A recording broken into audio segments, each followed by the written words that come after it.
म्याउ अर्को यो थाकलको यो थाकल त्यो के काममा आउँछ यो पेट पोल्ने बेलामा पिसाब पोल्ने बेलामा अनि यो चाहिँ नि छिटेर खाने पिसाब बन्द हुने बेलामा पनि हुन्छ यो औषधि यो तितेपाती असुरो तितेपाती के गर्ने यो जिउ दुखेको बेला हात खुट्टा दुखेको बेलामा दल्ने यो चाहिँ नि सेतो दुबो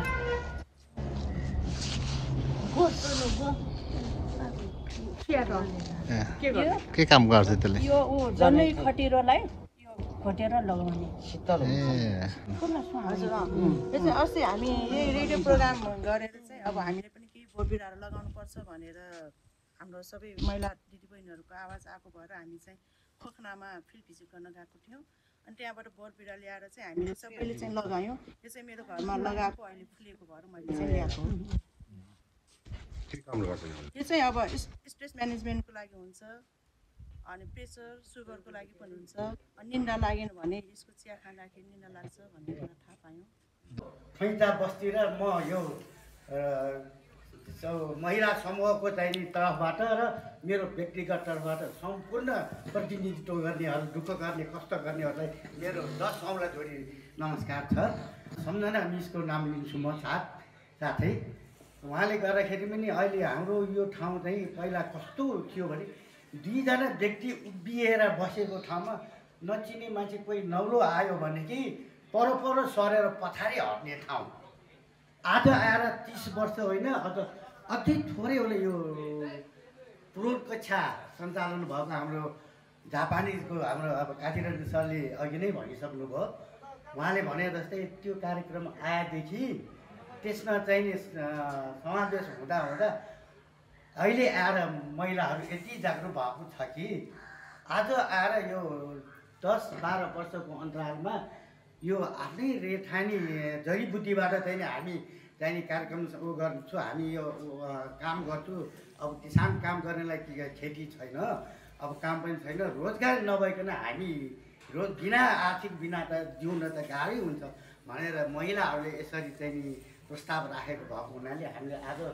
यो जापानको यो चिजुको मार्फतबाट हामीले यो चाहिँ सभा आज चाहिँ गर्न पायो म धेरै खुसी छु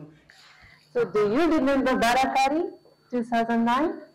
तपाईहरुलाई याद छ प्रौढ शिक्षा तपाईहरुले जब पढिरहनु भएको थियो त्यो बेला बाराखरी भनेर रेडियो कार्यक्रम लिएर आएको याद छ Before starting Barakari, Kajidai and me have visited Radio Sarumata station and suggested to the literacy program using radio. बाराखरी कार्यक्रम सुरु हुन अगाडि चाहिँ काजी सर र म सिजुको हामी दुवै जना यहाँ आएका थियौं यहाँको लिटरेसी क्लास जुन प्रौढ शिक्षा छ प्रौढ शिक्षा क्लास देखिसकेपछि त्यसलाई चाहिँ रेडियो कार्यक्रम मार्फत जानुपर्छ भनेर रेडियो सगरमाथामा हामीले भिजिट गर्यौं That was when I met Samjana ji. त्यो बेला चाहिँ मैले सम्झनाजीलाई भेटेँ I introduced to Japan the factors of women's running style. So you were studying in the night time, handing a torch and flashlight in their hands at that building, schools building. यो नजिकैको building जहाँ तपाईहरु प्रौढ शिक्षा पढ्नुहुन्थ्यो torch light लिएर राति आउनुहुन्थ्यो प्रौढ शिक्षा पढ्न Most of Japanese were surprised that women were studying this way. यही कुरा चाहिँ उहाँले जापानमा गएर जानकारी गराउँदा जापानिजहरु चाहिँ छक्क परे ओहो टर्च लाइट बोकेर महिलाहरु यसरी अँध्यारोमा पढ्न जाने हो र भनेर 10औं कार्यक्रम भइसक्यो हामीलाई त कुनै अब आफूले त कुनै पनि थाहा छन् र अब अरू पनि रोगबारे हामी दिदीबहिनी छलफल गरेर यो औषधि यसलाई हुने यो औषधि यसलाई हुने भन्ने बारे थाहा पायौं प्रयोग गर्नुहुने सहयोगी special thanks to Shizuko Nagaoka Denenchofu university and होसो बुङ्खा युनिभर्सिटी सबैलाई धेरै धन्यवाद दिन चाहन्छु आजको यस कार्यक्रममा उपस्थित भइदिनु भएकोमा। हजुरहरूको अमूल्य समय व्यस्तताको बावजुद पनि आइदिनु भयो, त्यसको लागि म फेरि पनि धन्यवाद दिन चाहन्छु। अलिकति कार्यक्रमको बारेमा भन्नुपर्दाखेरि हामीले अब 16 वर्ष अगाडि यहाँ प्रवेश गरेको थिएँ। विशेष गरेर सिजुको नै साथले भन्नुपर्छ, रेडियो सगरमाथामा कार्यक्रम सञ्चालन गर्ने क्रममा त्यो बेला 12 खरी भन्ने कार्यक्रम थियो, प्रौढ शिक्षा सञ्चालन भइरहेको र प्रौढ शिक्षा यहाँ सञ्चालन भइरहँदा हामी यहाँको प्रौढ शिक्षा र यसले पारेको प्रभावलाई लिएर हामीले कार्यक्रम सञ्चालन गरेका थियौँ 12 खरी। त्यसपछि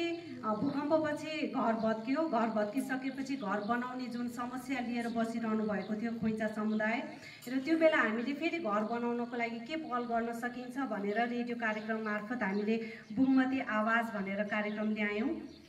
त्यसपछि फेरि कोभिडको समय, कोभिडपछि हामी एकअर्कासँग सम्पर्कविहीन जस्तै भएका थियौँ। त्यो बेला पनि एउटा सम्पर्क गर्ने, उहाँहरूको स्वास्थ्य समस्या के कस्तो छ लगायतका कुराहरू परिचर्चा गर्नुपर्छ र यो विषय चाहिँ उठाउनुपर्छ भन्ने उद्देश्यले हामीले हाम्रो पहल भनेर सञ्चालन गऱ्यौँ श्रृङ्खला 1। र त्यो बेला हामीलाई अलिकति कन्सेप्ट आयो कि यो रैथाने जडीबुटी संरक्षण गर्नुपर्छ भन्ने हिसाबले, किनभने त्यो बेला कोभिडबाट बच्नको लागि ठोकनावासीले के उपाय अपनाए त भन्दाखेरि घरेलु उपचारहरूलाई नै प्राथमिकता दिएको पायौँ र घरेलु उपचार गर्ने क्रममा ठ्याक्कै जडीबुटी नै संरक्षण भयो कि भएन भन्ने चाहिँ ठ्याक्कै थाहा थिएन त्यो बेला। तर फेरि त्यसपछि अब चाहिँ यो जडीबुटीको संरक्षण, प्रवर्धन, हस्तान्तरणका कुरा के रहेछ त भन्ने सन्दर्भमा फेरि हामीले खोइचामै आएर त्यो विषयलाई उत्थान गर्नको लागि हामीले एउटा रिसर्च जस्तै गऱ्यौँ। राज्य सर सपना मिसले सपोर्ट पनि गर्नुभयो, सहयोग गर्नुभयो होइन। ठ्याक्कै त्यो बेला चाहिँ हामीलाई 20 देखि 30 प्रकारको जडीबुटी चाहिँ समुदायले संरक्षण गरिरहनु भएको रहेछ भन्ने पनि थाहा भयो। अब यसपछि चाहिँ अब कार्यक्रम कसरी अगाडि बढाउने भन्ने हिसाबले चिजुको र मैले चाहिँ एउटा अवधारणा पनि तयार गऱ्यौँ। अब यसलाई त्यति हुन त यो एउटा क्षेत्र मात्र होइन, देशभरि नै ठाउँ ठाउँमा यस्ता जडीबुटीहरू संरक्षण भइरहेको छ, तर सबैतिर जान सकिँदैन। अब यसको लागि त आर्थिक लगायत विभिन्न कारणले बाधा अवरोधहरू छन्, तर यहीँ मात्रै कम्युनिटीमा ल्याउन त भन्दाखेरि उहाँहरूले यहाँ खोइचा समुदायले चाहिँ विशेष गरेर यो जुन जडीबुटीको चाहिँ प्रयोग गरिरहनु भएको, तर एकअर्काले प्रयोग गरिरहेको जडीबुटीबारे चाहिँ थाहा नभएको अवस्था पनि देखियो र एकअर्का बीच चाहिँ एउटा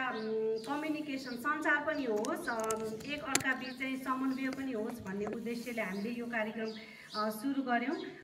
प्रवर्धन र हस्तान्तरण गर्ने उद्देश्यले तयार पारिएको 10 वटा अङ्क उज्यालो रेडियो 90 मेगाहर्जबाट प्रसारण गरेका थियौँ। नागोका माध्यमबाट आर्थिक सहयोग प्राप्त गरेर उहाँले जुन हिसाबले आफ्नो फिजिकल शरीर चाहिँ जापानमा भएर पनि आफ्नो एउटा नेपालमा आएर यो एउटा खोइचाको समुदायमा उहाँहरूलाई चाहिँ उहाँहरूको आय आर्जन र सशक्तिकरणको लागि चाहिँ जुन एउटा पहलकदमी लिइराख्नु भएको छ, त्यसको लागि म मनैदेखि उहाँलाई चाहिँ हाम्रो वडाको तर्फबाट, सम्पूर्ण जनताको तर्फबाट, वडाको तर्फबाट चाहिँ उहाँलाई चाहिँ म विशेष धन्यवाद दिन चाहन्छु। थाहा त पायौँ यसलाई कसरी बजारीकरण गर्ने हो, कसरी आय आर्जन गर्ने हो, कसरी सिपलाई अलि निखारता ल्याउने हो, कुनलाई हामीले त्यो आय आर्जनसँग जोड्न सकिन्छ, कुनलाई हामीले पेसाकै रूपमा हामीले लिएर जान सकिन्छ भन्ने कुरा चाहिँ अब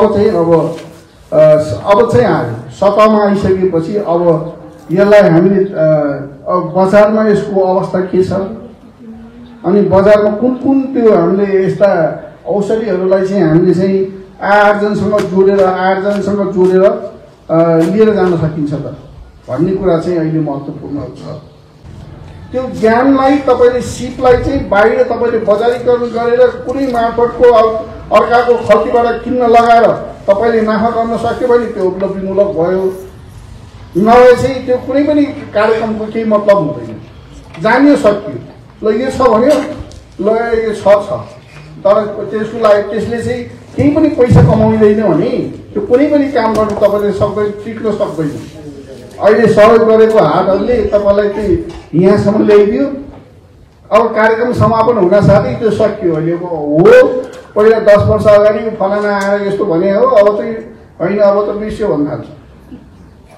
त्यसैले अब तपाईँले भएको सिपहरूको हामी धेरै तपाईँले अपेक्षा पनि धेरै गरेका छैनौँ तपाईँको आशा पनि धेरै छैन मलाई थाहा छ हामीले वडाले गर्न सक्ने कुरा छ तर तपाईँले गर्ने चाहिँ के हो त एक्लै मैले नगर्नुहोस् भनेको छु तपाईँलाई चाहिँ मैले पहिले पनि भनेको छु दिदीबहिनीहरूको समूह मिलाएर साँच्चै नै यो काम हामीले गर्छौँ वडाले यो सहयोग गर्नु पर्यो भन्ने कुराहरू आयो भने त्यो मजाले गर्न सकिन्छ तर 10 जना छ 10 जनाले थरी थरीको काम गर्ने हो भन्न थाल्यो भने चाहिँ त्यो 10 जनालाई गाह्रो हुन्छ थरी थरीको काम उसले एउटा गर्ने उसले एउटा गर्ने उसले एउटा गर्नु भन्ने थाल्यो भने चाहिँ गाह्रो हुन्छ त्यसैले हामी वडा त्यतिको अहिले पहिलाको जस्तो वडा छैन अहिले साधन स्रोत भएकै वडा छ अनि हाम्रो काम पनि के हो भने सम्पूर्ण महिला दिदीबहिनीहरूलाई यो युवाहरूलाई उद्यमशील बनाउने अहिले नेपाल अझ महानगरपालिकाको नीति चाहिँ के छ भन्दाखेरि उद्यमशील बनाएर आर्जन गराउने काममा चाहिँ नीति लिएको कारणले गर्दाखेरि हाम्रो वडाले पनि तपाईँलाई मजाले सहयोग गर्न सकिन्छ अनि नगर स्तरीय योभन्दा धेरै ठुलो प्याकेज हो भने पनि हामी यो प्रोजेक्ट हेरेर चाहिँ यहाँलाई चाहिँ त्योभन्दा नि बढी यो सहयोग गर्न सक्ने अवस्था पनि छ त्यसैले अब जति अब बाहिर ल्याउने कुराहरू महत्त्वपूर्ण हो कि फेरि यो अहिले मैले आउँदाखेरि अब पैसामा कति आइसके कति गइसके कतिपय कुरा त हाम्रो यस्तो हुँदैन अहिले हाम्रो पहिलाको दिदीबहिनीहरू जो आमा दिदीबहिनीहरू जो बुहारीहरू हुनुहुन्छ जति अहिले जुन बाहिर ल्याउने कामहरू यो दिनदिनै यसरी तपाईँहरूसँग भएर दिनदिनै एउटा सँगसँगै बसेर जुन कुराहरू अहिले सम्झना म्याडमले गर्नुभयो सम्झना म्याडमले गर्नुभयो त्यो निकाल्नको लागि धेरै टाइम लाग्छ त्यो त्यतिकै सक्ने चिजहरू पनि होइन तपाईँहरूसँग भलाकुसारी गरेर दिनदिनै आज के छ त भोलि के छ त भन्ने कुराहरू तपाईँको मनको कुरा निकाल्ने भनेको धेरै महत्त्वपूर्ण कुरा हो यो एकदमै ठुलो एउटा पाएको चाहिँ अहिले बजार यो अहिले सतहमा देखिएको छ त्यसलाई हामी अब तपाईँहरूको सँगै जति सिप तपाईँको क्षमताहरू हेरेर अब हाम्रो पालो आएको छ तपाईँलाई चाहिँ तपाईँले गर्न सक्ने सहयोगहरूलाई त्यसलाई चाहिँ सहयोग चाहिँ हामीलाई त्यसलाई चाहिँ सिपलाई निखार्ता ल्याएर चाहिँ बजारमा चाहिँ प्रवर्धन गरेर त्यो आर्जन तपाईँलाई गराउनु सक्ने अवस्था हामीले बनाइदिने काम चाहिँ अहिले हाम्रो सहयोगी मान्छेहरूको हातमा आएको छ त्यो सहयोग भनेको व्यक्ति पनि हुनसक्छ संस्था पनि हुनसक्छ होइन त्यसैले त्यो पाटोमा चाहिँ हामी काम गर्ने यहाँलाई चाहिँ प्रतिबद्धता जाहेर गर्दै यो तपाईँले आफ्नो जाने कामहरू चाहिँ गरिराखौँ मैले भनेको छु जाने काम गरिराखौँ अनि अझ पनि मैले यसलाई सहयोगी हातहरूले जो अहिले